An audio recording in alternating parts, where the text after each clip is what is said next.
And we're back. Joined today by our in-house CIA operative, Jeff Emde, 007, author extraordinaire, jeffmdbooks.com, and our undercover Iranian intel spy known as S2, Iranian. Was that the bit? Was that Iranian candidate? Iranian candidate. That's right. Kind of like a Manchurian candidate. Just different, right? Yeah, and I thought it was appropriate since she was the lead prostitute out in San Francisco. Right. So as S2 just alluded to, the topic we're going to be discussing today is a pretty major update on crime statistics, especially violent crime. But before we do that, we're going to do the conflicted question of the day. We'll read it now. The three of us will answer it at the end of this episode. We'd like to see your answers in the comment section down below. You've been approached by a post-apocalyptic community, which is very well known and respected, and they have invited you to join them. Food, water, and comfort awaits you and your family. However, there is only room for you and your family. Your buddies and their families depend on you and your skills, but the life you all live now is full of every kind of struggle. Would you join the community for the sake of your family and leave your buddies, or would you stay with your friends and continue to make your family suffer? Why? Like you said before, S2, not a really hard one. Interesting question, though. So today's episode of Survival Dispatch News is brought to you by Black Forest Supplements and their NMN supplement. So S2 and I have been taking this for about 7 months now. Since I started training in 1982, this is the only OTC product that I've taken where I can actually feel a difference. My energy level is much higher. S2 notices a reduction in brain fog. But the interesting part to this is that the FDA is trying to convert this into a prescription-only product at the behest of their buddies, Big Pharma, and screw over companies like Black Forest. So if nothing else, that kind of tells you what the efficacy of that product is. Our other sponsor for today is Goldco, and there's a link down below. You can get your 2024 Wealth Guide. It's a free download. Even if you're not into investing, IRAs, 401ks, etc., there's some really good advice in there as far as navigating economic calamities is concerned. And clearly, we're on the verge of an economic shitstorm. Our federal government takes in approximately $5 trillion a year in receipts, and we're approaching $2 trillion a year in interest expenses on that $5 trillion. If 40% of your income went to pay, say, credit card bills, the writing would be on the wall, and it probably wouldn't be too long before everything implodes. So beyond that, I want to mention that we have a private group on Signal, the encrypted messenger. I want to address a couple things quickly. Somebody said that we should be using Telegram instead. Telegram is now a compromised platform. Pavel Durov caved to the EU, and he is now giving user information out to the EU. Most likely means that the backdoor that they requested is probably there as well, just like they have with all of the Meta products, Facebook, Instagram, and WhatsApp, and what they used to have for Twitter when Jack Dorsey was there. But Elon nuked their ability to log in and suppress people and ban them and steal their information. Signal, on the other hand, is an open source project. What that means is that a closed source software product is like buying a car with the hood welded shut. You can't peek under the hood. You can't do any tuning to it. It is what it is. Open source, on the other hand, comes with all of the blueprints that are required to compile this piece of software. So because Signal's open source, there are tens of thousands of developers who lay eyes on it on a regular basis. There are no backdoors. If there was a backdoor, it would be spotted by all the open source developers out there, independent developers. So we know that there's no backdoor to it, number one. Number two, the encryption's never been cracked. Number three, when somebody says, yeah, well, there was a vulnerability, there was a bug. Every piece of software occasionally has bugs. The Signal ones were what are called man-in-the-middle attacks. And I'm not going to dive deep into it, but what I will tell you is that when there's a bug discovered in open source software, it gets patched virtually instantly. Whereas proprietary software, it could go on for months. I've even seen it go on for years before they patch the code and they know that they're done. So Signal is by far the best option out there. Not to mention the fact that the NSA, the CIA, the FBI, all of those spooky organizations, they all use Signal themselves, and for good reason. So to get on the Signal group, you go over to patreon.com/survival dispatch. We have free memberships and we have paid memberships that are $9.99 a month. The $9.99 a month gets you access to behind the scenes content, exclusive content. You get the briefs for all of our episodes, has all the links in it that we typically don't hand out. You get to participate in the live after the live several nights a week, where we go over back to Patreon and we have a live chat to kind of do an AAR on whatever the topic du jour was. If you install Signal and then you send an email to support@survivaldispatch.com, let me know that you're an insider. I will add you to that group. I think we're rapidly approaching approximately 30 people, and we just lit this thing up a couple days ago. But if comms go down, but you still have access to a data network, Signal will still be available to communicate and be available for us to push intel out to everybody. All right, so let's dive into updates on crime, domestic crime here in America, and violent crime. So the FBI recently updated their stats, and Jeff's going to tell you, why they were dragging their feet on that. But essentially, there hasn't been reporting for a couple of years from some of the biggest Democrat-run cities, which is all Democrat cities, because they're trying to paint this false picture of crime being down, and it's not down. It's up dramatically. Violent crime is up 40%. Rape is up 42%. Aggravated assault is up 55%. Violent crime with a weapon is up 56%. Violent attacks on strangers is up 61%. And car theft is up 42%. So let me pull up the first one. And yes, we are fans of Donald Trump, but he has every right to crow about this. So here's a post that Donald Trump put on Truth, his network, Truth Social. And this was after the clown at, was it ABC, Jeff? That yeah. I think was it David Muir? I'm not sure which one. That rings a bell. David something, yeah. So, and we actually have a clip of that guy chastising Donald Trump and saying that he's lying, that crime is going down. That crime is going down around the entire world right now because all these third world shitholes are emptying their prisons and sending their criminals here, especially Venezuela. So I won't read through all of Donald Trump's posts here. Suffice it to say that when the information was released, he jumped on it, got it out there once again, showing that Donald Trump is telling the truth and it's not this installed administration that we currently have. So let's listen to, man, it's hard for me not to cuss about people like this, but let's listen to this jerk try to correct Donald Trump during the debate with Kamala Harris, especially knowing what we know now.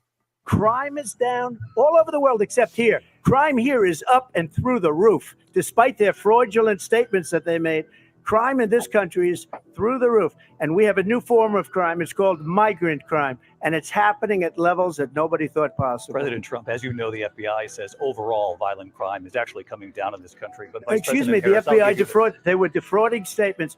They didn't include the worst cities. They didn't include the cities with the worst crime is. They did purposely excluded all of that information. So I'm actually surprised that this update came out before the election. Jeff, give me your thoughts on that, because we had a short conversation earlier. This is now, these are 2020, I think 2022 crime stats. Correct. And what they do is they do their crime stats, and then there's always revisions because they always miss a shit ton of it, because a lot of cities just simply don't report it to the FBI. They're not required to do it. And normally it's the cities that are controlled by Democrats that have the biggest problems, which are the most embarrassing for them. So they don't report it, and then it quietly gets to the FBI later, and then they revise the crime stats in the next year. So when they revise crime stats traditionally, and for decades, it usually comes out in March, April at the latest. This year, it didn't come out in March or April for the 2000, the revisions. Didn't come out, and finally, it may have been real clear investigations. I'm not sure, but there was a group that contacted Department of Justice and said, "Okay, where are the crime stats?" And they got no reply. Finally, I want to say it was like in August that they got or July or August. Finally, they got a response back and said, "Okay, we're going to release the crime stats, or revised crime stats, ASAP." That meant apparently 2 months later, because they didn't come out until the end of September. And October 16th. Okay, October 16th. Yeah. Okay. Oh, maybe it was September. They said, we'll get them out ASAP, and then it didn't come out till the next month.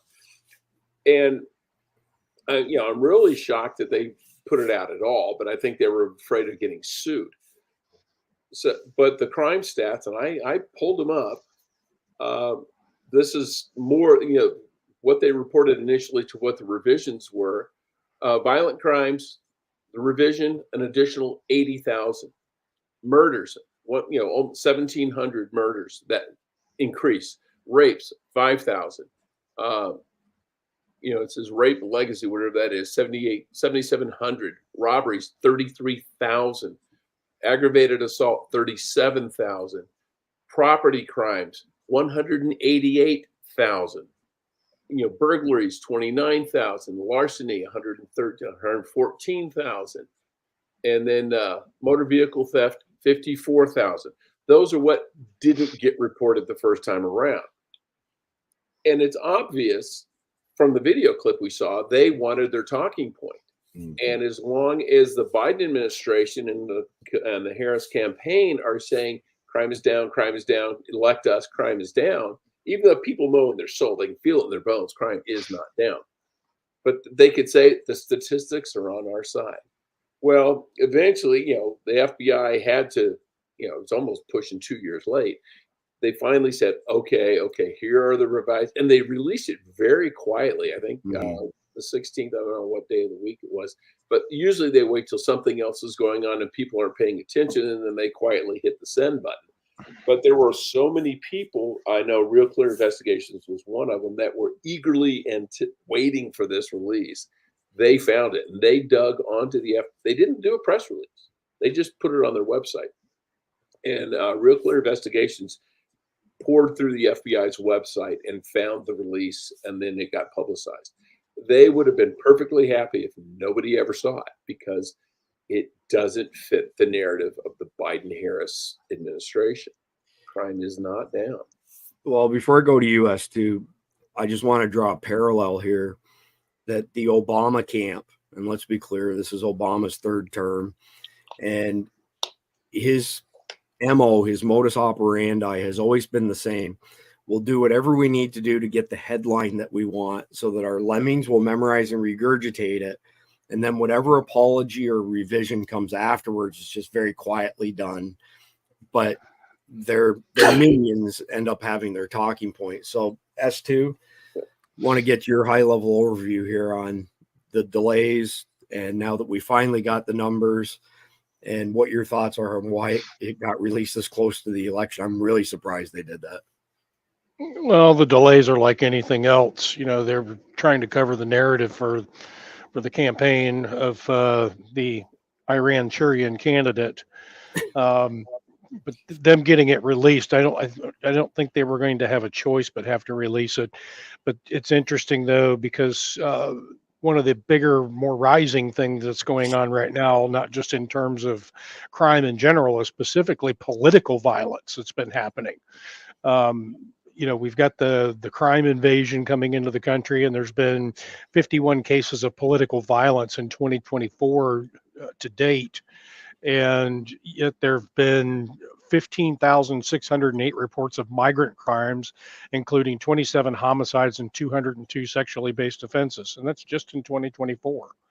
So there's no excuse for it. It's just like their jobs report when they fabricated 818,000 new jobs that were created. Exactly. Sorry, but part-time Christmas jobs don't count. Yeah. Well, same thing though. Go ahead, Jeff. What's interesting on this one, I'm just looking at the story on it. They always, there's revisions. Okay, get that. Okay, it said the data on total violent crime from 2004 to 2022 is from a professor at William and Mary. There were no revisions from 2004 to 2015. From 2016 to 20, there were small changes, less than 1%. Then the huge changes from 2021 to 2022, especially without explanation, makes it difficult to trust the FBI data. And this is a guy who does crime research. So this isn't something that goes on all the time. This is unique to the Biden administration. They are suppressing crime stats that make them look bad. And these are our own elected officials who by law have to put this data out. That may have been one of the reasons they finally released it. Because I think there was a crime bill back in the 90s where they said, okay, you will release this data, annually. And Well, the other piece of that was too is that they weren't releasing the crime data coming out of the Democrat-run cities. yeah, they were opting out. But they're using our tax dollars to manipulate the data that our federal employees who we pay collect, and then not sharing it because they wanted to protect Kamala Harris. And how is that not basically an in-kind campaign contribution? It's like it's Well, not. the other question I have about this too is, are they reporting on prosecuted cases, or are they just reporting on cases in general that have been reported? Because we also know that we have police officers, or that people just aren't reporting crime because the cops, there's nobody coming to help you. Well, or how many of the crimes that were felonies 10 years ago are now misdemeanors and probably not captured in this data?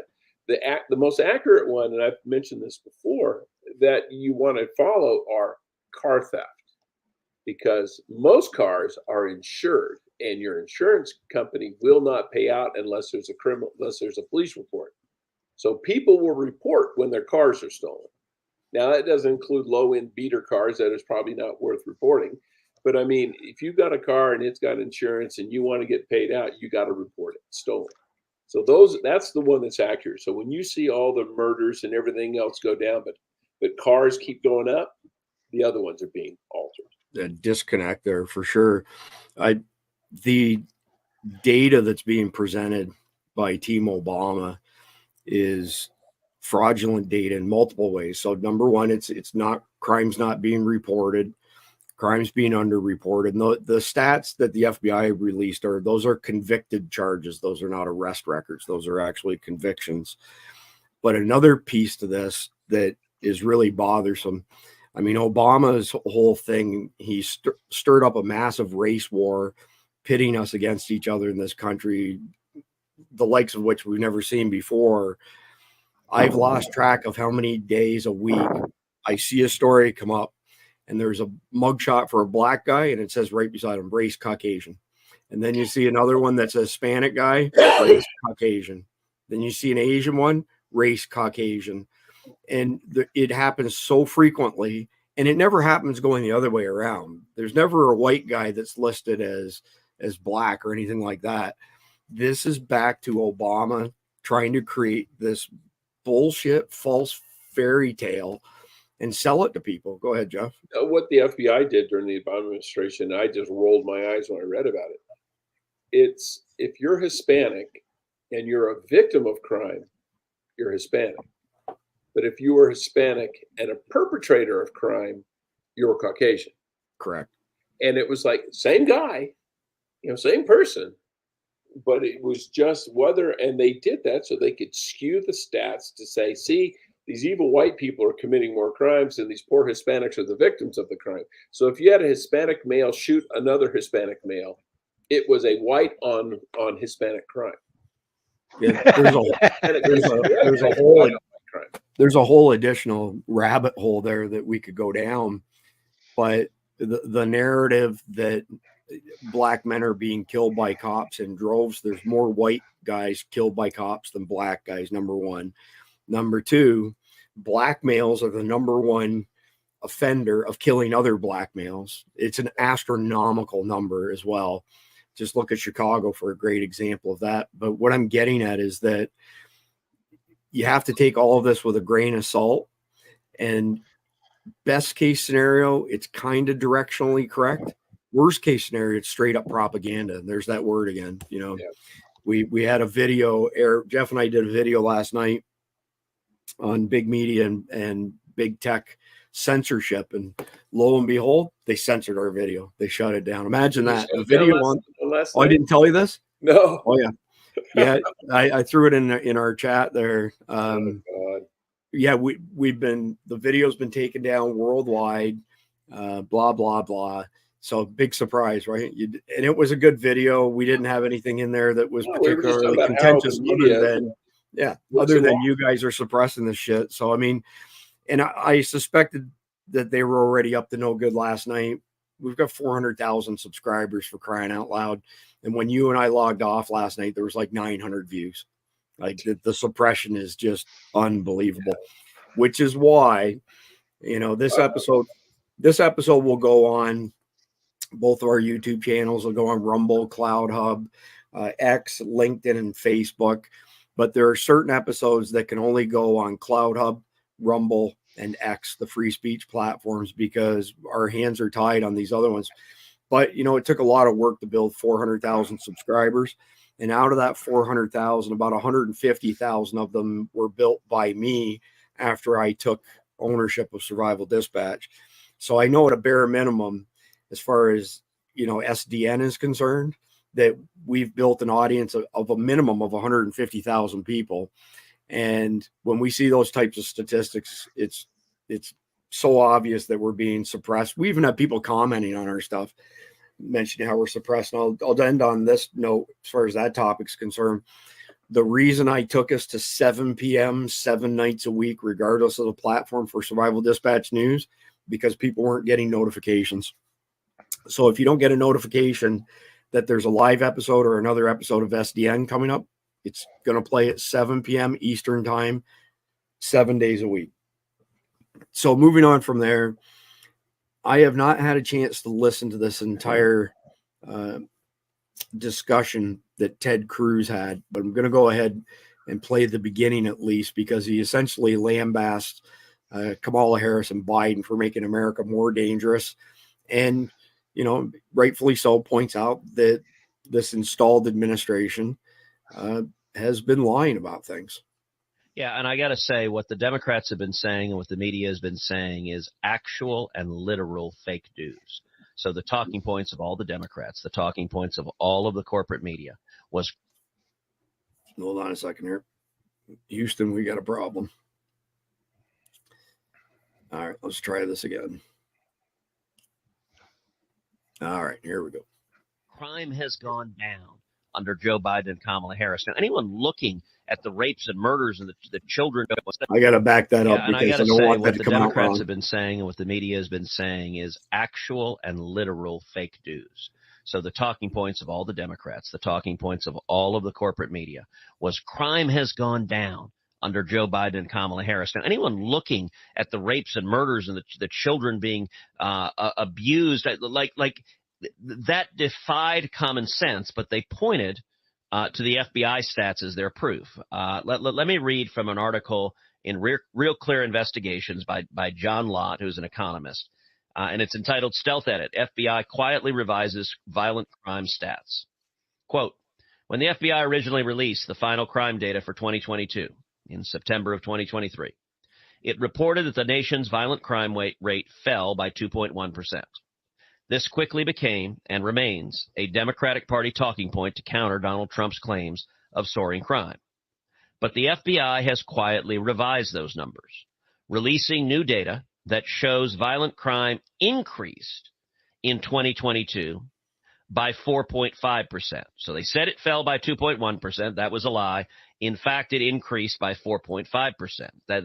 That is an overall number, by the way. The numbers we've already given as far as percentages for specific buckets that are much higher than that, that's because this is the overall number that he's discussing. All levels of crime, misdemeanors and felonies. That's 6.6% delta difference. The new data includes thousands more murders, rapes, robberies, and aggravated assaults.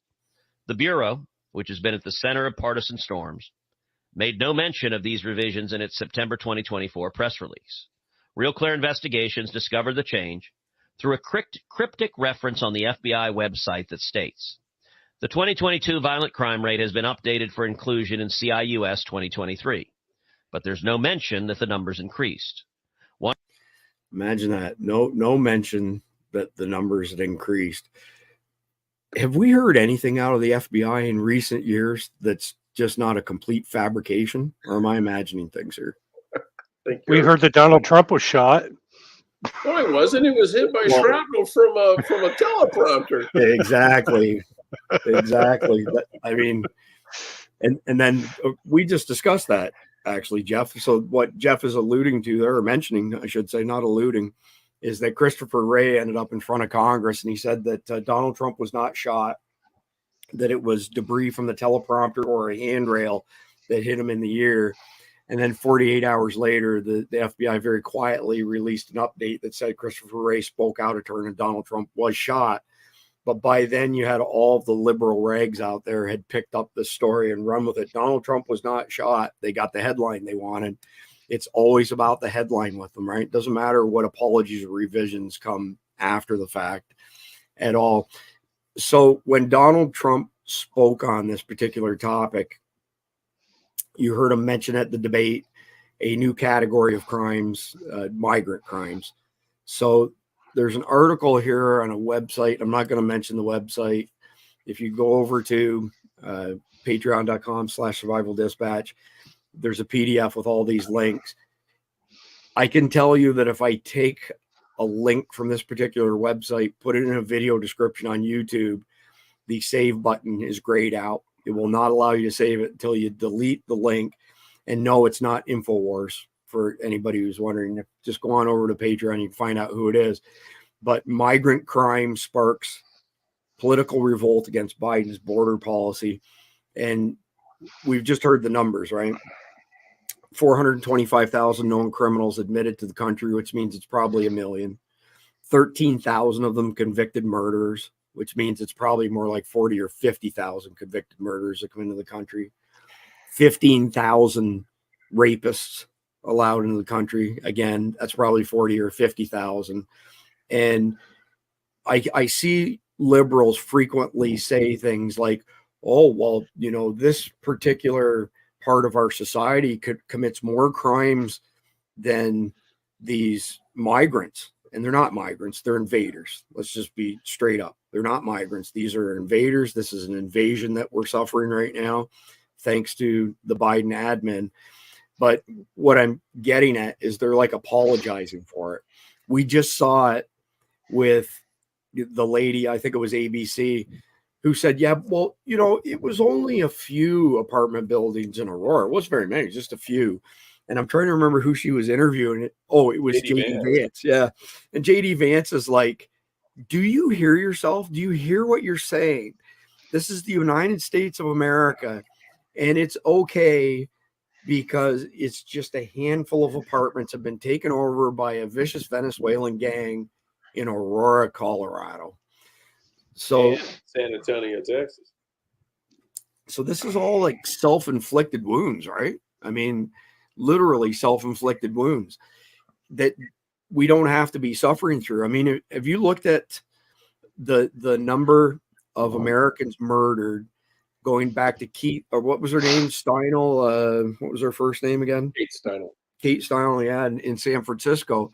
These are all unnecessary murders and rapes. Laken Riley, you know, that was a TDA member that raped her. The picture in that last article of the two NYPD being jumped by 5 Venezuelans, 4 of them members of the TDA. Like, these are all self-inflicted wounds. They should not be happening because they shouldn't be in our country. Well, so, on a point on that too, you brought up something. You said, I remember how many convicted murderers that they've admitted that they've allowed in. 13,000 and change. Okay, now that's convicted. Yes. Keep in mind, in Latin America, the murder conviction rate, the percentage of murders that are solved and lead to a conviction, are in the single digits. We're talking 4, 5, 6% only, which means 95 of the murderers get away with it. And now, how many of those guys are up here? You know, you look at all the murders in Mexico. How many of those are solved? Practically none. And they have, you know, tens of thousands of murders a year. So what's to keep those murderers from just waltzing across the border? Even if we check them, they haven't been convicted. And these are the official numbers right here. So over 13,000 convicted of murder, almost 16,000 sexual assault, and 425,000 convicted criminals. Again, these numbers are very low because, like you said, number one, it's what we know of. Number two, they don't have high conviction rates in their countries of origin. That 13,000 is probably over 100,000. Unbelievable, like unbelievable. S2, do you want to comment on this new category of crimes, migrant crimes, which, let's call it what it is, illegal invader crimes? Thank you. Thank you. We have to stop using the soft language that George Carlin worried us about or told us about. 100%. Well, I basically gave you the stats that I have on the illegal crimes that are. It kind of sounds weird about the crimes that illegals are creating in this country. And like Jeff said, you know, I agree that not just in Latin American countries, but other countries where these illegals are coming from as well, the crime conviction rates are probably on par with what goes on in Latin America as well. I mean, we could take Ukraine, for instance. How many criminals were coming in from Ukraine that were never caught or convicted of murder in their current tumultuous environment that they're in? So, yeah, look at Nigeria. I mean, they have 100 million people. They have a huge crime rate. You know, you think the odds of them getting caught for anything is slim to none. Well, theirs is more financial fraud. Yeah. Still bad no matter how you cut it, right? So let me move on to the next one here. Actually, we've got a short video on this topic before we pivot to the next one. So we'll play that first. The Director of Immigration and Customs Enforcement confirms that more than 13,000 illegal immigrants convicted of murder have been caught at the border and then released into the United States. The letter here tells the tale. Hello, I'm John Roberts in Washington. You believe this, Sandra? Which means they are here. And this is just an unbelievable development. I'm Sandra Smith in New York. Good to be with you, John. This is America Reports. Let's get right to Bill Malugin. He's got this news for us. He's live out of Douglas, Arizona right now, where Vice President Kamala Harris is set to visit later this afternoon. Bill, the details of this news, what do you have? Yeah, and Sandra, bear with me. We just got these numbers moments ago, but it's a jaw dropper to say the least. So to set the stage here, let me just explain what these numbers mean. ICE has something called a non-detained docket. Essentially what that is it means migrants who were encountered by DHS but are no longer in federal custody. So who's on this non-detained docket? It's illegal immigrants who were caught and released at the border, released with the court date years away. They're in immigration proceedings, combined with illegal immigrants who have already been ordered, deported from the country by a judge, but are still here roaming the country. So keep that in mind, this non-detained docket. According to a letter that the acting director of ICE just sent to Texas Congressman Tony Gonzalez, on ICE's non-detained docket, they're currently tracking 425,000 non-citizens who have been convicted of a crime. Of that number, over 13,000 non-citizens have convictions for homicide and are on the non-detained docket, meaning they're roaming the country right now. On top of that, there are another 15,811 non-citizens convicted of sexual assault who are roaming the country right now on ICE's non-detained docket. It doesn't stop there. So I don't want to regurgitate the same stuff over and over again. Suffice it to say that regardless of whose numbers you want to believe, somewhere between 20 and 40 million illegal invaders have come into our country. And there are a ton of them that are known criminals, probably an equal number who are criminals that we don't know of. that have criminal records. Maybe, like you said, Jeff, there might even be a multiplier on that of, 3 or 4 times what we actually think has come across the border. But this is clearly driving violent crime. And I mentioned Venezuela earlier. So Venezuela, for the first time ever in its history, their crime rate's gone down because Maduro stole a page out of Fidel Castro's book and emptied his prisons and sent the bad guys here. And when we tried to deport them back to Venezuela, they refused them. They wouldn't take them. And then the last piece to this, and then I'm going to come to you, S2, is that we don't have reciprocity with all 194 countries in the world. So what I mean by that is that there are certain countries where people come into our country from a country that doesn't share crime data with us, who their convicted people are, all those sort of things. So that's another actual factor that goes above and beyond this, is they could be convicted criminals and we'll never know they were convicted criminals because the other country won't share that data with us. S2? Well, the way I see it, if they don't want to voluntarily take their criminals back into their country and deal with them, then I say we just pull a WKRP in Cincinnati on them and drop them like frozen turkeys. Wasn't there refresh my memory here, S2, you're the meme guy. Wasn't there a meme a few years back about throwing people out of helicopters? What was that all about? I think that had to do with Scarface. Yeah, what we could do, get some old landing craft, pile them on there, find an isolated beach somewhere in Venezuela, beach the thing, drop the gate and say, get off. And then back away and leave. And they go, oh, there's no food, there's no water here. Well, I guess you start walking inland. Ospreys would be perfect for that. I don't want to waste that much money. I'd rather just just put them on a boat, get them closed, dump them on the shore and leave. Or the other option would be, if they came in from Mexico, you send them back to Mexico. And if Mexico screams and say, well, you let them into your country, you obviously didn't have a problem with them, so you can keep them. And Mexico goes, well, we thought they were going to see you guys. Well, okay, well, then you were screwing us on purpose. So you still get to keep them. Well, and they should be keeping them, period, based on international doctrine, which essentially states that if somebody is a refugee seeking asylum, that the country that's closest to them that can grant them asylum should be harboring them, right? They shouldn't be allowed to go through 10 countries to get here. Yeah, the first safe haven is the rule. Right. If you're in Afghanistan and you can get to Pakistan, that's your first safe haven. If you're in China and you can get to Vietnam or Korea or something, that's your haven. But this idea that, okay, I can hop, skip, and jump through 30 countries and get to the one I really want. That's why you don't see a whole lot of people claiming asylum in Switzerland, because they will kick your ass out. All right. I wonder why so many of them are now claiming tranny statuses, because they're not comfortable anywhere. Mm-hmm. Well, because they know that we'll say, oh, well, they'll get killed if we kick them back to their country. Well, not necessarily, but we just kick them back to Mexico, or the hell they cross the border from.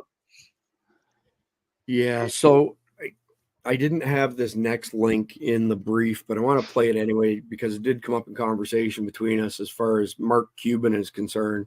Okay. Lord only knows what skeletons he has hiding in his closet. I mean, when you go this hard against America, meaning how hard he's going against Trump and Americans in favor of Kamala and all this craziness, you clearly something's being lorded over them.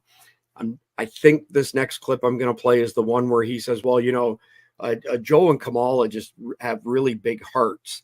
And then this whole open border thing got away from them, but they never intended any of this stuff to happen, which is, we've done multiple episodes on this as to why they've opened the border, but there are consequences, right? The first thing in life you do is decide what you want. Next thing you do is decide what you're willing to give up to get it. In this particular instance, they wanted a bunch of migrants to come into America to be Democrat voters forever, to entrench them, in the federal government. And one of the downsides, a huge downside, is all the crime that was brought with that and the crime wave that's brought with that. But there are other consequences, and I've got a tab open here I'll share in a second, is that those precincts, voting precincts that are really struggling with this migrant crime are voting for Donald Trump. They're not voting for more of the same old from Kamala and Joe Biden. So let's play this Mark Cuban clip here. And again, I think this is the one where he says, you know, they got big hearts, but the border got away from them. Is that Rachel Maddow on the right? And not criminalizing crossing the border. I mean, that is just so stark, but you view that as an evolution. Yeah, I mean, look, here's my opinion. I'm not speaking for the campaign with this. Yeah. I thought their hearts were too big when Joe came into office, that they didn't know how many people would cross the border, and it got away from them. But they figured it out. They learned. And what did they do? He put together an executive order, and now the number of border crossings is down to where they were under Trump, maybe a little lower. She says she's going to sign the border bill, which is very clear where she stands now. But let me tell you, Aaron, the most important thing that has not been discussed, Donald Trump and Kamala both have said when it comes to illegals that are in the country that have violated the law, they're criminals, they're going to deport them. Donald Trump hasn't said what he's going to do to deport anybody else. Oh my God. So, I mean, just a prime example of these idiots where they keep telling the same lies over and over again, thinking people are going to believe them. The Biden administration on the very first day removed 94 protections that Donald Trump put in place for our border. This was not some mistake made happenstance, right? And they've got blood on their hands. Every single American who's been raped and murdered, it's on this administration. It's on Obama and Biden and Kamala and all the rest of them. So, I mean, how do you even respond to that? Well, they've got a big heart, but it just got away from them a little bit. I mean, Mark Cuban has such a punchable face. Well, and actually, billionaire to their billionaire. I'll take Elon any day. Right. Yeah. And here's a little fun fact for you. Before the first the first illegals caravan made it to the United States, they showed video footage. There were embedded photojournalists with them. They were all wearing Biden shirts before the first caravan arrived here. Yeah. I'm not even sure that was Mark Cuban in that video. I have a suspicion it might be Rachel Maddow. Yeah. But, you know, just saying. So let me show you one of these consequences of their decisions. And again, this is on a website where they'll block us if we show content from it. But this is driving people towards voting for Donald Trump. He did a great job of managing the border, the best that we've had in recent years by a long shot. And if we don't get him back in power, we're in deep, deep trouble. And I've got another one related to the border. I can't show what this website is either. It's another one. But there's been a big surge of Chinese people coming across our southern border just in recent weeks. And what I want to say on that is that we now have Chinese Spec Ops soldiers in the country. Lord knows how many. I've seen estimates as high as 30,000. All of them camped out at critical places in the country, military bases, power stations, substations, and potentially as many as 300 Chinese nationals. And you don't just leave China, right, Jeff? I mean, CCP controls everybody where they go. So they're clearly sent on a mission here. There are so many bad things coming out of this open border policy that I can't get my head wrapped around somebody like Mark Cuban getting up there and just dismissing it like, oh, well, you know, they got a big heart, but they made a mistake. I mean, that's it. He's an idiot. So I think what all of the Chinese military folks that are coming in, I think more of what they're about, because we're starting to see this, you know, with the ports falling apart and the automation moving into the ports and things like that. I think what they're here for is to guard Chinese investments here in the United States, you know, the farmlands, the pot fields that they've taken over in California, as well as the ports, to restrict the ability of goods to cross into where they need to be, into the interior of the United States. That's really what I think they're here for. If they are Spec Ops, they're going to be trained in logistics. So they're going to be handling the logistics of everything that they've got investment in. And they already own the California ports. So, and that makes sense. There probably is a percentage of them that are here to guard their investments, but who knows what other nefarious purposes they're up to, right? I mean, they've stolen a ton of our intellectual property. I mean, just as an aside, Steve from Anything Outdoors with Steve, who's done a few videos on Survival Dispatch, his partner in crime has been a global sales manager in the tech industry for many years, and he was in China about 20 years ago. And he was in a plant, and they rolled out a set of plans for an F-35 Raptor, and it was all in English. Hadn't been converted to either form of Chinese, and he managed to snap a couple pictures of it. When he came back here, he went straight to the FBI, and he said, "Hey, I was just working, in this plant in China. They've got blueprints of our, F-35s and stuff." They took his phone, they deleted the pictures, handed it back to him, said, "This is of no concern to you." Yeah, it's not new. I mean, I was talking to some Russians back in the day, Soviets and former Soviets, and they were talking about the Buran, their space shuttle. And people said, "Why does your space shuttle look exactly like our space shuttle?" And they were, "Oh, it's an aerodynamic necessity. That's just the way it has to be." But then we were talking to some Russian scientists from their space agency, and they laughed. They go, "We wouldn't even use plans unless they were stamped NASA proprietary." They just They stole everything. They had the entire space shuttle schematics down to the nut and bolt. And even in World War II, we had some B-29s that had to make emergency landings in Russia, and they gave the crews back, but they kept the airplanes, and they copied it to the screw, and that became the TU whatever it was. I can't remember now. They even built special rolling mills so they could roll aluminum to the exact same dimensions that we used. And the whole plane was US standard. It wasn't metric. Everything. I mean, they made a carbon copy of that thing. And ironically, it actually hurt them in the long run because they spent so much money copying our technology and all the capabilities that they kind of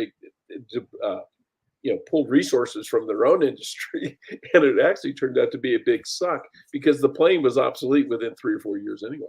Oh wow! Well, but hey, you know what? We just deported a dozen Chinese people back to China. Yeah, they're probably carrying blueprints in their underwear. Right. So I've got a couple other tabs open here that I want to share. I'm not going to go deep into this article.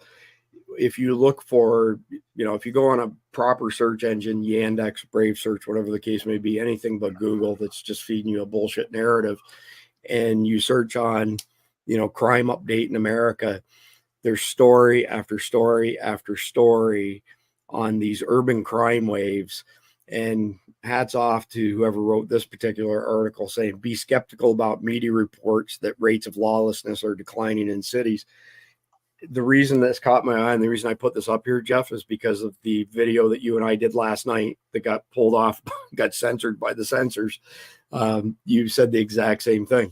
Be skeptical, question this stuff, right? And so if we're looking at all this lawlessness that's been occurring, it's not just the border problem, it's the George Soros problem. And this guy has made it his mission to dismantle America, including his scumbag son as well, by sponsoring all these district attorneys who don't even chase people for major felonies, and if they do, they give them a slap on the wrist and allow the crime to run wild. So there's more than just the immigrant problem. There's multiple reasons why. So let me show this next one here. Play this short video. This is regarding violent crime in Louisville, Kentucky. Get out, just reach it. Going around back. You better stop. Get out of the car. Get out of the car. Get out of the car. Get out of the car. So I have to stop that there because if I play it any further, we will for sure get thrown off of YouTube. You're not allowed to show any shootings and stuff. But the gist of that video is in Louisville in particular, there's been a massive outbreak of carjackings in the past couple of years. And it's a very common occurrence there. So again, there's not just one thing causing this violent crime wave, but when you add everything up together, this confluence of events, it's radically decreased the safety of Americans in America. And it's all being done on purpose. It's all being done by design. Why are we letting somebody like George Soros, who's said multiple times he wants to dismantle America, why are we letting him buy hundreds of radio stations, pay off hundreds of DAs? And there's only one explanation for it. Our federal government is under the direct control of our enemies. There is no other way to explain it. If somebody has a way to explain it, then I'm all ears and I would love to hear about it. Yeah, it's true. So I would call what George Soros is doing, buying all of the radio stations. I for some reason think that would be considered to be a little monopolistic, because now he basically has the power of the purse to disseminate whatever narrative he wants across the airwaves. And, I keep remembering all of these Democrat politicians that wanted to tear apart Google and Microsoft and all that. Why aren't they looking to tear this apart? Well, legally, they were all part of a company in the first place. He bought that company. So you can't say it's a monopoly for someone to buy something if it wasn't a monopoly when they bought it. Fair enough. But I think what they need to look at is, for someone like that, is, okay, he's a U.S. citizen now, I think. So there's no foreign ownership issue there. But you've got to look at, public statements and say, when you have someone who says, I want to basically tear down America, why in the hell would you let them buy 200 radio stations so they could put out their message of, we need to tear down America? That would be like Stalin allowing a Nazi radio station in World War II. I don't think that would happen, because George Soros, you mean like Radio Free Europe? Yeah. But George, he didn't like radio. Stalin didn't like Radio Free Europe. We just blasted it into the Soviet Union anyway. But it wasn't broadcasting from Moscow. Most, if not all, of those radio stations are conservative talk radio. And that won't last. So, no, it absolutely won't. And they'll end up with the same treatment as Fox News. At one point in time in the distant past, Fox News may have had some element of, I don't know what the right word is, integrity, maybe. They have zero integrity. They're just another mouthpiece, another propaganda outlet. But it seems to me, and again, I'm not an attorney, but this is direct election interference. You're letting a sale go through just before the election of a couple hundred conservative talk radio stations. Again, how do you square this? I'm open to somebody to educate me on this. How do you square every single thing the federal government does is anti-American? Everything. They don't do anything pro-America anymore. Well, Jeff? They're communist. It's simple. Yeah. Yeah, but on the bright side, liberal talk radio fails every time it's tried. So they'll convert these from Clay and Buck to frickin' whoever, Morning Joe, and they'll go out of business because nobody wants to listen to that crap. Because who listens to talk radio? Usually people in their cars. Why are you in your car? Because you're driving to work. Liberals don't work, so they're not in their cars listening to AM radio. How many people have AM radios in their homes? So you bring up a good point, Jeff. So not only is it the illegal crime wave that's happening in this country, but the illegals that are coming across the border are also taking jobs away from American citizens. Yeah. So that's another piece of it where corporate fascism has become a very large part of this as well, because they want the cheap labor. Well, sure. And the thing is, with Democrats, traditionally they were kind of the labor party. The pro labor, but now when they're importing people to change the electorate, but what they're doing is also alienating their base, because the ones who suffer the most from the increase in immigration are the lower economics side of the blue collar workers are the ones losing their jobs. And so probably for every Haitian they bring into the country, they're going to lose, a white or black blue collar guy who's losing his job to the Haitians they brought in. That's why you're probably seeing a lot of black men shifting to Trump, because they're like, okay, I have a job, I work, I try and support my family, but I'm competing against some Venezuelan or Honduran who's going to come in and work for $1 an hour. You're backing up to the topic of radio stations, Jeff. I don't know that they will necessarily try and convert them to liberal talk radio stations as much as the thought that comes to mind is boiling frogs in water. Just like so you have people to this day who still watch Fox News and still think it's objective, and it's anything but. It's just another mouthpiece of the propaganda machine, right?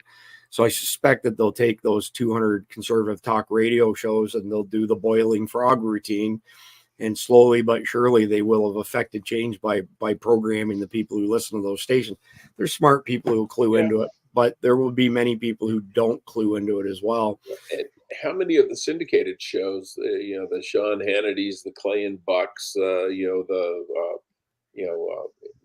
the others are they going to say, you need to temper what you say or we won't keep you on our station. Right.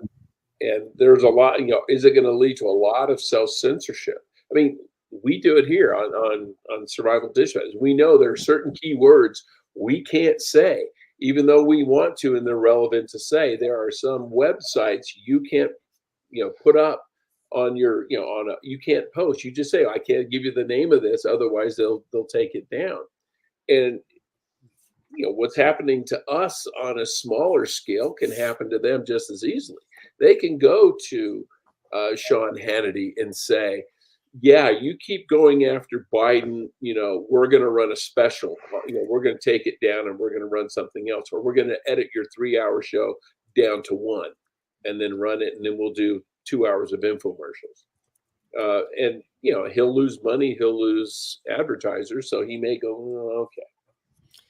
Yeah, well, I think you'll also see the same thing, that's been happening to X, for example, where Dunkin' Donuts went to Elon Musk, and it happened on Rumble as well, and basically said, if you don't take Steven Crowder and Alex Jones, etc., we're not going to advertise on your platform. And that one really pissed me off, because now where am I supposed to get coffee when we're on the road?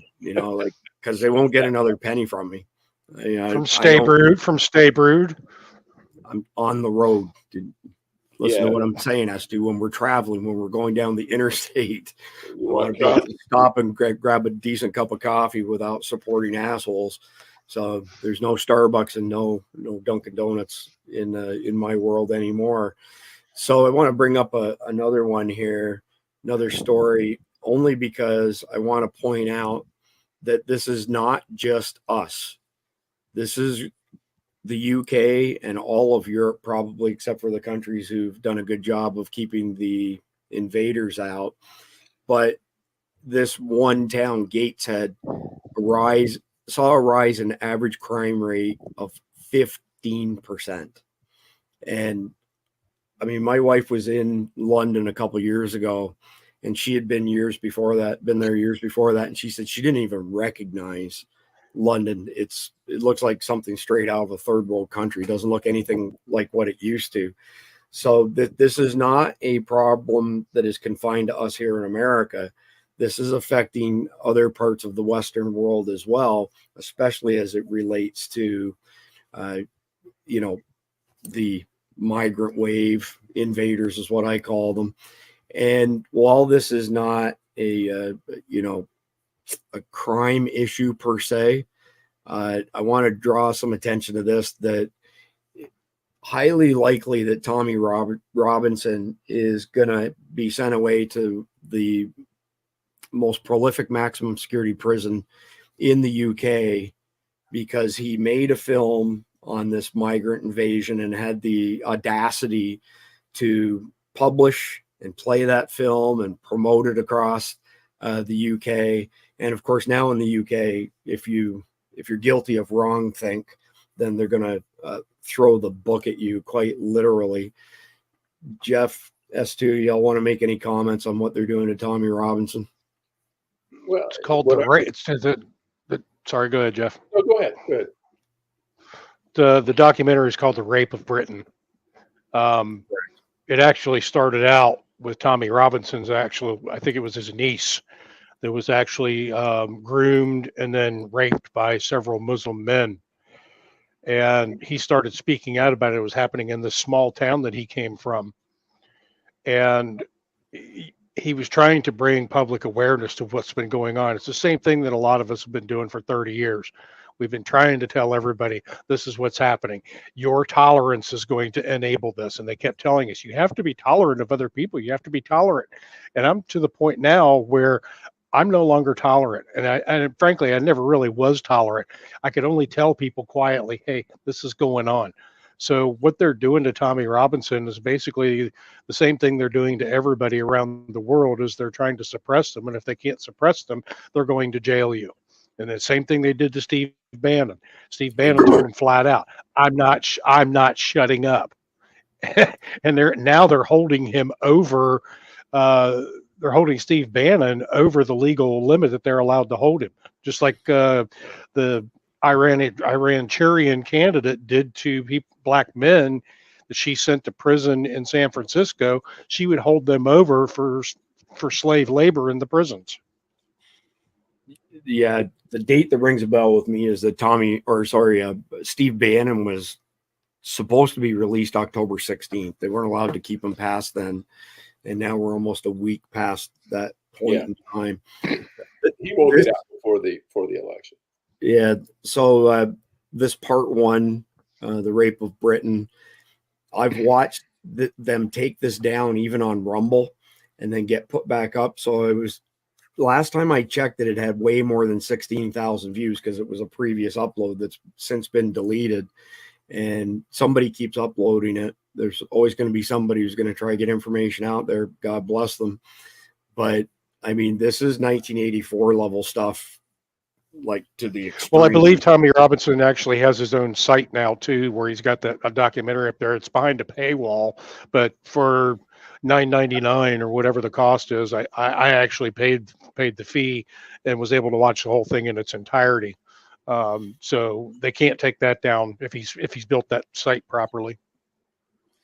Yeah, it needs to be on an server somewhere. Yeah, well, I mean, coming from that world, it's one thing to have your servers and data hosted, out of country in a more friendly location, but it's a whole other thing maintaining a pipe to the rest of the world. That's true. That's the weak point, right? They can cut the pipe and you're done. Say again. I mean, you look at Tommy Robinson. You got to ask yourself: is anything he's saying demonstrably false? The answer is no, it's not. He uses statistics. He talks to people who've had firsthand experiences. He's had firsthand experience with his own family. He's telling the truth. They just don't like what he's saying. Right. They recently put a guy in prison for praying silently near an abortion clinic. Silently. Didn't say a word, didn't say anything. Now, my big question is, okay, where's the evidence that he was even praying? Okay, he could say, yeah, I was praying. So I think he's praying. It's just like say, yes, I killed Kennedy. There's no evidence that I killed Kennedy because I was 2 years old at the time, but I can claim it. They have physical evidence. They don't have it, and there can't be any.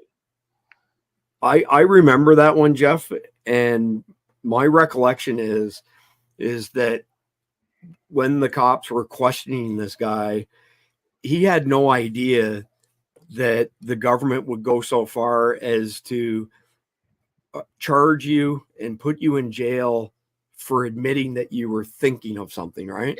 Yeah, without doing anything. You're not promoting it, just thinking. So my recollection is the way that questioning went down was, well, what were you doing outside of the church? Well, I was praying. What were you praying for? Well, I was praying for these people. You're guilty of wrong thinking. They nailed them based on saying that. And that's why we always tell people, don't say anything without an attorney present. Yeah, no. Especially here in America. Don't say anything without an attorney present. Respectfully decline to answer their questions until you have an attorney. And you got to realize Britain has no First Amendment right to free speech. Right. And of course, they're trying to bring that here as well, right? Like Tim Walz has been on a tear saying how, the First Amendment doesn't give you a right to, say one thing or another. And it doesn't matter what the particulars are. It's absolute. The thing is, yes, it does. Hate speech is not protected. Yes, it is. Yes, and it is. one of the reasons it is because define hate speech. Everybody has their own definition of hate speech. Correct. And if you say something bad about a Christian conservative, I can call that hate speech. If I say something bad about a gay guy, they can call that hate speech. Mm-hmm. So it's like it's subjective. It's in the eye of the beholder. It's like, what's a pretty girl versus an ugly girl? Well, it depends on who's looking. Yes. And how many drinks you had? Bullshit. And as we've seen with what they call disinformation, 9 times out of 10, the disinformation turns out to be true. I mean, Hunter Biden's laptop was disinformation. Calling the whole Trump thing a hoax was disinformation. No, it's absolutely true. COVID. Oh yeah, that's all different. No, it turns out to be true. You mentioned that word. I'm sorry. Damn it, I'm sorry. I didn't mean to. No, you can say COVID. You can't say that word that begins with the letter I. Okay. People, you're allowed to discuss COVID as long as you're in agreement with the official narrative. But as far as the other stuff, there's one that starts with an I, and there's another one starts with an H. Yeah. If you mention either one of those. Well, but you look at masks. Masks work? This is from Fauci. Masks don't work. Yeah, they do. Be careful. Maybe they don't. Maybe they do again. Is he guilty of disinformation? Absolutely. Be careful. You're thinking it. Be careful. Yeah. I don't know why. I just had this vision of something like from the Jetsons where they've got this salad bowl on your head with a bunch of wires connected to it and monitoring your thoughts, right? David Muir, crime is down. No, that turns out to be disinformation because crime is up. Biden is sharp as a tack. He's sharper than I've ever seen him before. That was disinformation. He's freaking demented. Yeah, 100%. So anyway, suffice it to say, at the end of the day, especially here in America, that crime and violent crime has spiked tremendously under the Biden admin. And it's likely to only get worse because we have enough of our own criminals. Now we've imported a whole bunch of other criminals. And I don't think I completed a thought on that earlier. I started on it, but I'm not sure that I completed it. And that is when these apologists say things, well, whatever, this demographic in America is guilty of committing more crimes than that. How does that justify letting more criminals in? It's like the lady on ABC saying, well, it's only a handful of apartment buildings. This is the United States of America. We don't let gangs come in and take over apartment buildings. No, see, Democrats need a minimum amount of crime. And when you drop below that, they're going to import criminals so you can get back up to that level. I guess so. So before we wrap this up, let's share our thoughts on action items. Don't look at the brief, by the way. I was in such a rush this morning. I forgot to fill that part of the brief out and just noticed it. But it's good they have some of it committed to memory. 2 more weeks, you're going to have to listen to me say on November the 5th, take one person with you to the polls who doesn't normally poll so we can ensure that this election is too big to rig. And you know what? Y'all can make up your own mind on what your thoughts are on this next point. But I don't care that Donald Trump said get out there and get your vote in early. I disagree vehemently with that. If there are any votes that are going to be made that stand the greatest chance of being tampered with, it's the early votes. And so if we overwhelm them with a big turnout on November the 5th, it's far less likely that your vote is going to be tampered with. So that's just my opinion. Everybody's entitled to their own opinion. I will not vote until November 5th myself. That's when Cindy and I will go. The next part to this is spread the word for independent parties like Survival Dispatch News. It's not just us, but Jeff and I, in the video on the censors that got censored, taken down last night, we made a point that none of these corporate media outlets are anything but straight up propaganda anymore. I used to say best case scenario, it was infotainment. Worst case scenario, it was propagandatainment. It's all propaganda. The only people out there telling the truth are independent people like Survival Dispatch News. And every time you like, share, comment, subscribe, spread it to your circle of friends. It helps to get the word out. I do believe we are starting to turn the tide with some Americans. I would look at black men in particular. When Obama came out a couple weeks ago and said, the brothers need to embrace Kamala and vote for them, and was extremely condescending towards them, it had the exact opposite effect. And a lot of black men were like, what do you don't control us. You don't tell us who we vote for and don't vote for. It's not like we're, at your beck and call sort of thing. Very insulting, I thought. And I've spoke to a couple of my buddies that are black, and they felt the same way. They were like, it was super condescending, but spread the word.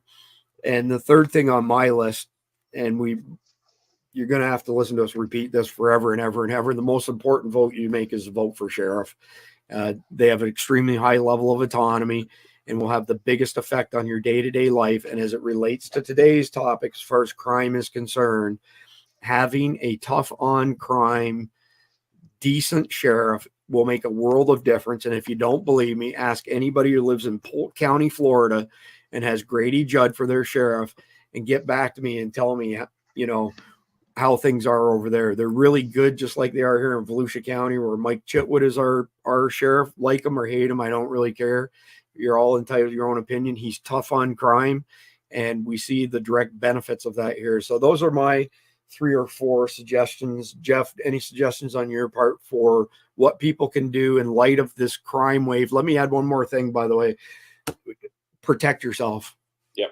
Make sure that you're proficient with your gun. Make sure it's clean. Make sure it operates properly, and get professional training and do it over and over again. Sorry to interrupt. No. I was going to say, everything you said is great. What I may not necessarily have to do with crime, but I'm going to say in the next 2 weeks, be prepared for a lot of bullshit to be out there. They have tried killing Trump. They have tried putting him in jail. They have tried bankrupting him. And look out, be aware for another October surprise or 2 or 3 more. They are going to throw anything they can at the wall to see if it sticks. They've already tried to dredge up the old Russian collusion hoax again. So if you hear something that comes out of the blue, be skeptical. Don't take it at face value. Do some digging. See if and just ask you, does this make sense? And a lot of times, Trump's taking money from the Chinese. Okay, he's a multi-billionaire. I don't think he needs their money. Right. So be prepared for more October surprises. Be prepared for more good advice. Malicious allegations. Oh, when he was 12, he raped his neighbor or some crap like that. It will happen. Be prepared and don't buy into it. Well said. That was really good, Jeff. S2. Carry on to some of the things you said, Chris. If you can now, get your absentee ballot, request it, have it sent to you.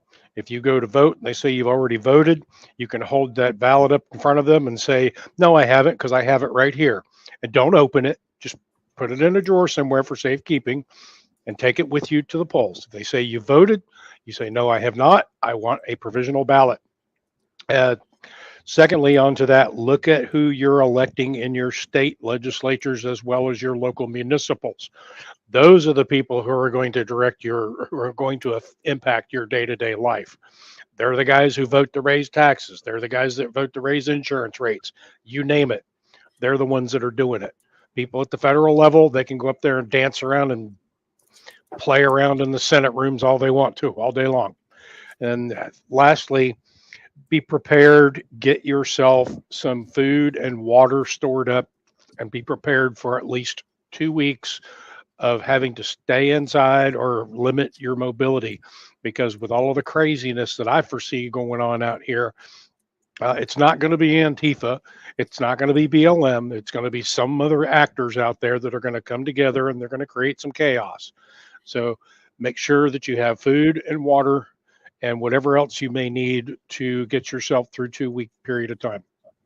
S2, before we wrap up, Jeff, too, just in case you have any input. Did I see something in the news yesterday or today that there's some significant infighting in Antifa and they're kind of split down the middle on something? You're on mute, Jeff.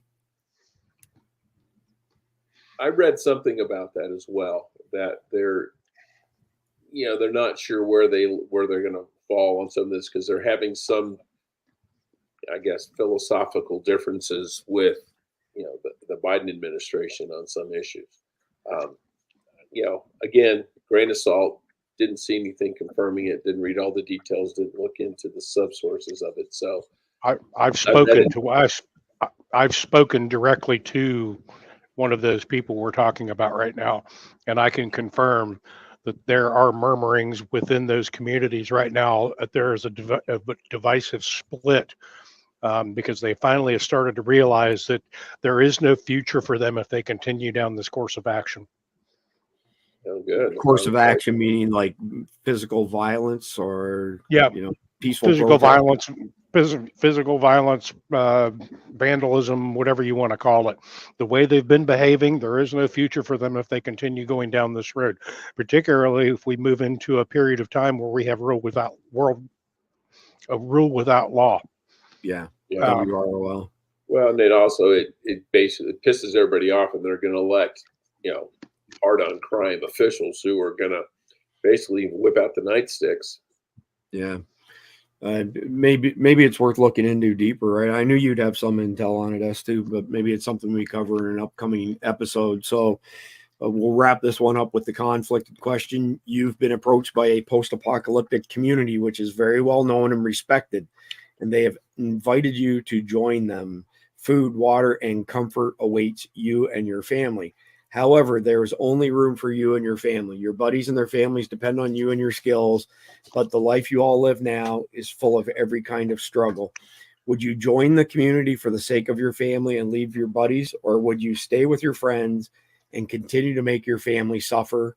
Why? Jeff, we'll get we're going to go to the wise old man for his I'm old. He's not at half right anyway. Again, my primary concern is going to be my family, and I don't want to abandon my friends. Don't get me wrong on that. But I have to take care of my family first. But I think what I would do is when I go to this new group, and I would tell my friends, I'm going to see if convince them to take in more people, and convince them by saying, okay, they have skills. They can be an asset. We can make this, and a bigger group is a stronger group. We can withstand, attacks from other groups better if we have more skilled people. But I think you can influence them more on the inside than from the outside. So I would take care of my family, and I'd do all I could to get them to include my friends as well. Okay. Before I go to S2, I'll just give a short answer myself. So number one, family first. So I'm going to do the right thing for my family. But if I'm the one who has all of the skills, I must be of some value to this new group as well. And I think I would try to parlay that into something for my friends, something along the lines of, is there anything that you can do to help my friends? Because now that they've lost me and my skills, it's going to put them in a really tough position. And here's the benefit to you, Mr. New Community. If you can do something to help my friends out, and we get to the point where we need more numbers, or we need to bring them into the fold, you didn't just cast them aside, and you have the opportunity to maintain some level of respect and relationship there. So that's the way I'm going to go with this. And I'm a pretty decent negotiator, and I think I could make that work, especially if I'm the value to this new group because I have all these skills for them. Again, first thing you do is decide what you want. Next thing you do is decide what you're willing to give up to get it. You can gain my skills, and all I'm asking you is give up a little bit for my friends so they're not left completely out in the cold. S2. You both stole my thunder, damn it. I had all of those talking points in what I was going to say. That's awesome. Yeah. Hey, Jeff, we had good answers then. There you go. I'll tell you, if we left him speechless, we got it. That's hard to do. Yeah. That is too funny. All right. So this episode is airing on Wednesday, October 23rd, 2024. We'll be back tomorrow night, Thursday evening, with a live episode. Please like, share, comment, and subscribe. And God bless America. Hoorah.